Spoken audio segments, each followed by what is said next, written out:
এর বিরুদ্ধে রেহাই পেতে গেলে জনগণকে সংগঠিত হতে হবে, জনগণকে ঐক্যবদ্ধ হতে হবে। সেই ঐক্যবদ্ধ হওয়ার, সংগঠিত হওয়ার দাওয়াত দিয়ে বহুদিন আমরা কমিউনিস্ট পার্টি সহ অন্যান্য বামপন্থীরা রাস্তায় আছি জনগণের পক্ষে, জনগণের স্বার্থে, যারা সব সময় লড়াই সংগ্রাম থাকে, জেল জুলুম হুলিয়া মোকাবেলা করে। সেই সমস্ত শক্তি আবারও আমরা জনগণের এই দুর্দিনে রাস্তায় নেমেছি।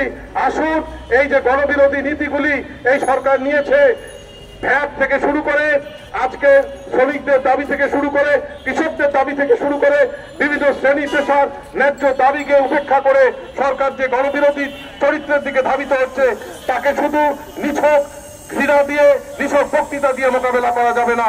আসুন আমরা তাই গ্রামে গঞ্জে শহরে বন্দরে ঐক্যবদ্ধ হয়ে, সংগঠিত হয়ে বাম গণতান্ত্রিক জোটের পতাকা তলে জন আন্দোলন গড়ে তুলে, গণ আন্দোলন গড়ে তুলে আমরা এই সরকারকে বাধ্য করি এই সমস্ত গণবিরোধী নীতিগুলি থেকে পিছু হটতে এবং জনগণের স্বার্থে নীতিগুলিকে গ্রহণ করতে।